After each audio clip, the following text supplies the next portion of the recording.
ఓం శ్రీ మాత్రే నమః. ఛానల్లోకి స్వాగతమండి. మేషరాశి వారు చేయవలసిన పూజ ఒకటి మిగిలిపోయింది.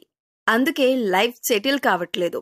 అయితే ఆగస్టు 3-4 తేదీల్లో ఈ రాశి వారు ఎటువంటి ఫలితాలను పొందబోతున్నారో, మీ లైఫ్ సెటిల్ కాకపోవటానికి కారణం ఏమిటి, అలాగే మీరు బాకీ పడ్డ పూజ ఏంటి, ఆ పూజ ఏ విధంగా చేయాలి, బాకీ పడ్డ పూజను పూర్తి చేసిన తర్వాత మీరు ఎటువంటి ఫలితాలను చూస్తారు అనే వివరాలను కూడా ఈ వీడియోలో మనం తెలుసుకుందాం. కానీ అంతకంటే ముందుగా మీరు కనుక మన ఛానల్ని ఇప్పటి వరకు సబ్స్క్రైబ్ చేసుకోకపోతే సబ్స్క్రైబ్ చేసుకుని పక్కనే ఉన్న బెల్ ఐకాన్ నొక్కి ఆల్ సెలెక్ట్ చేసుకుంటే మేము ఇలాంటి వీడియోస్ అప్లోడ్ చేయగానే ముందుగా మీ మొబైల్కి నోటిఫికేషన్ వస్తుంది. ఈ రాశివారి మనసు చాలా నిర్మలంగా ఉండి నిష్కల్మషమైన మనసుతో కల్లా కపటం లేకుండా మాట్లాడుతూ మిత్రులకు ఉపయోగకరం చేయటానికి ముందుంటారు. తాము కష్టాల్లో ఉన్నప్పటికీ కూడా ఎదుటివారికి ఏదో ఒక విధంగా సహాయపడాలి అనే ఆలోచన ఎక్కువగా కలిగి ఉంటారు. ఈ మంచితనం కారణంగానే భగవంతుడు మిమ్మల్ని ఎల్లప్పుడూ రక్షిస్తూ ఉంటాడు. అయితే ఇప్పుడు చెప్పబోయే ఈ చిన్న పరిహారం చేసుకోవటం వల్ల మీకున్నటువంటి గ్రహదోషాలు, నరదృష్టి, నరపీడ ఇలా అనేక రకాల నకారాత్మక శక్తుల నుంచి మీరు బయటపడొచ్చు. అలాగే మీ ఆర్థిక పరిస్థితి కూడా మెరుగుపడుతుంది. ఇప్పుడు చెప్పబోయే వాటిలో మీకు అనుకూలంగా ఏ పరిహారాన్ని ఆచరించినా సరిపోతుంది. మీరు ఆచరించవలసిన పరిహారాలు చూసుకున్నట్లయితే గృహమునందు ఔషధాలు పెంచాలి, రైతులకు మేలు రకం విత్తనాలను దానం చేయాలి, ఔషధ తత్వం ఫలాలను మరియు పుష్పాలను బ్రాహ్మణుడికి దానం చేయాలి, పేదలకు ఆయుర్వేద వైద్యాన్ని ఉచితంగా అందించటానికి గాను ఆయుర్వేద వైద్యానికి మరియు వైద్యశాలలకు చేయూతనందించాలి, కుమారి లేదా కలబంద మొక్కను ఇంటి పైభాగంలో పెంచాలి. మంగళవారాలు శ్రీ సుబ్రహ్మణ్య స్వామికి ఔషధ మొక్కల ఆకులను, మూలికలను, ఔషధ తత్వం గల పుష్పాలను జలంలో వేసి అట్టి జలంతో స్వామివారిని అభిషేకించాలి. ప్రతి నెల మీ జన్మ నక్షత్రం రోజున మీకు తోచిన ఆహార పదార్థాలు కొని మీ చేతితోనే బీదవారికివ్వండి. దీంతో మీ సంపద వృద్ధవుతుంది. ఆహార పదార్థాలు కొనివ్వటం వీలు కాకపోతే కనీసం 1/2 డజన్ నాణ్యమైన అరటిపళ్లైనా కొని ఒక నిరుపేదకివ్వండి. మీ దోషాలు తొలగి మీ సంపదలు వృద్ధవటానికి ఇది అత్యంత సమర్థవంతంగా పనిచేసే జ్యోతిష్య పరిహారం కాబట్టి తప్పనిసరిగా ప్రతీ నెల ఈ పరిహారం ఆచరించటానికి ప్రయత్నించండి. కేతువు అనుగ్రహం కొరకు కేతువు యొక్క బీజ మంత్రాన్ని ప్రతిరోజు లేదా తప్పకుండా ప్రతి మంగళవారం, ప్రత్యేకించి కేతుకాలం యమగండ కాలంలో అంటే ఉదయం 9 గంటల నుంచి 10:30 మధ్య 19 సార్లు పఠించండి. కేతువు యొక్క అనుగ్రహం కొరకు మంగళవారాల్లో కేతుకాలం యమగండ కాలంలో వినాయకుని ఆలయాలను, పుణ్యక్షేత్రాలను దర్శించాలి. ఆలయంలో కొబ్బరికాయ, అరటిపళ్ళు, పూలు, అగరబత్తి, కర్పూరం వంటివి సమర్పించి కేతువు యొక్క అనుగ్రహం మరియు అనుకూలత కొరకు ప్రార్థించాలి. కానుకలు సమర్పించాలి. మంగళవారాల్లో మరియు ప్రతి నెల ఆర్ధ నక్షత్రం ఉన్న రోజుల్లో ఓం రుద్రాయ నమః అనే మంత్రాన్ని 108 సార్లు పఠించాలి. ప్రత్యేకించి మంగళవారాల్లో, కేతుకాలం యమగండ కాలంలో మరియు ప్రతి నెల ఆర్ద్ర నక్షత్రం ఉన్న రోజుల్లో శివాలయాలకు వెళ్లి శివుని ముందు ఈ మంత్రాన్ని పఠించటం మరింత శుభప్రదం. శివాలయంలో కొబ్బరికాయ, అరటిపళ్ళు, పూలు, అగరబత్తి, కర్పూరం వంటివి సమర్పించి కేతువు యొక్క అనుగ్రహం మరియు అనుకూలత కొరకు ప్రార్థించాలి. కేతుగ్రహం యొక్క అనుగ్రహం కొరకు చేసే ఈ పరిహారం కొంతవరకు కుజగ్రహ దోషాలను కూడా తొలగిస్తుంది. వీధి కుక్కలకు ఆహారం అందివ్వాలి. కొడుకు వరసయ్యే వారిని ప్రేమగా చూసుకోవాలి. నలుపు, తెలుపు రంగులో ఉన్న కొమ్మలని దానం చేయాలి. ఈ యొక్క అనుగ్రహం కొరకు మంగళవారాల్లో సాంబ్రాణి, నువ్వుల చెట్టు ఆకులు, మారేడు పట్ట, ఏనుగు దంతం వీటిలో ఏది లభించినా వాటిని మీరు నీళ్ళల్లో వేసి కాచి ఈ నీటితో స్నానం చేయాలి. కేతువు యొక్క అనుగ్రహం కొరకు మంగళవారాల్లో వైఢూర్యం, నువ్వుల నూనె, శాలువ, కస్తూరి, ఉలవలు, ఎరుపు రంగు లేదా బ్రౌన్ రంగు వస్త్రం మరియు ఆర్థిక విరాళాలు వీటిలో ఏదైనా ఒకటి దేవాలయాలు, ఆలయ పూజారులు, అనాథ శరణాలయాలు మరియు అత్యంత పేదరికంలో ఉన్న వ్యక్తులకు దానం చేయండి. లేదా మీరు ఇవ్వగలిగినంత ఆర్థిక విరాళం ఆన్లైన్లో చెల్లించండి. దాని ద్వారా ఏదైనా ప్రసిద్ధ ఆలయానికి పంపండి.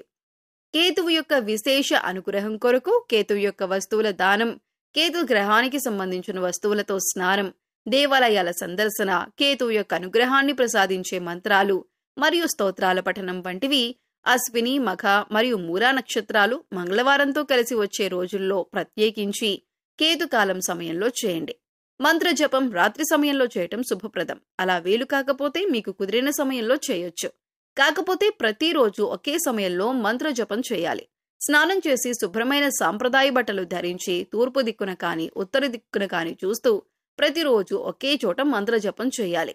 బీజ మంత్రాలను బిగ్గరగా పైకి పలకకూడదు కాబట్టి మనసులోనే మంత్ర జపం చేయాలి.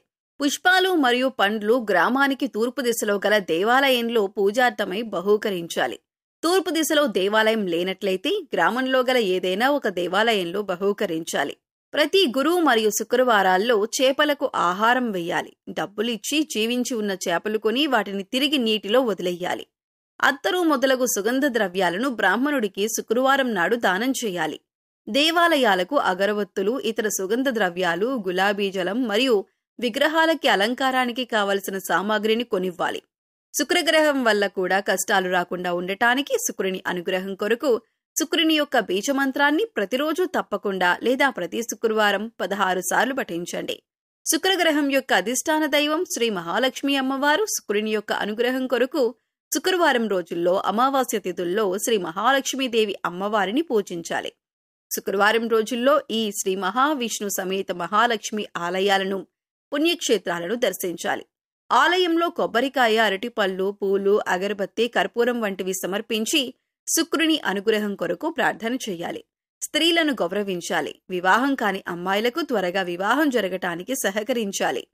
బొబ్బర్లతో ఆహార పదార్థాలు చేసి పేదలకు పంచాలి. గోవుకు బొబ్బర్లను నీటిలో నానబెట్టి తినిపించాలి. శుక్రవారం నాడు నియమంగా ఉండాలి. శుక్రవారం రోజున ఉపవాసం కూడా ఆచరించవచ్చు. శుక్రగ్రహ అనుగ్రహం పూర్తిగా లభించటం కొరకు శుక్రగ్రహ మంత్రాన్ని ప్రతిరోజు లేదా తప్పకుండా ప్రతి శుక్రవారం 16 సార్లు పాటించండి. ఏనుగులు మరియు గుర్రాలకు గ్రాసాన్ని సమకూర్చాలి. ఏనుగు మరియు గుర్రపు బొమ్మను లేదా పటాన్ని దక్షిణ గోడకు తూర్పు వైపు ముఖం ఉండేలాగా అమర్చాలి, తగిలించాలి. శ్రీ సూర్య భగవానుని ఆరాధన వీరికి శుభ ఫలితాలనిస్తుంది. సూర్యుని అనుగ్రహం కొరకు బీజమంత్రాలను ప్రతిరోజున తప్పకుండా ప్రతి ఆదివారం 7 సార్లు పఠించండి. సూర్యుని అనుగ్రహం కొరకు శివాలయాలను, శివుని పుణ్యక్షేత్రాలను ఆదివారాలు దర్శించండి.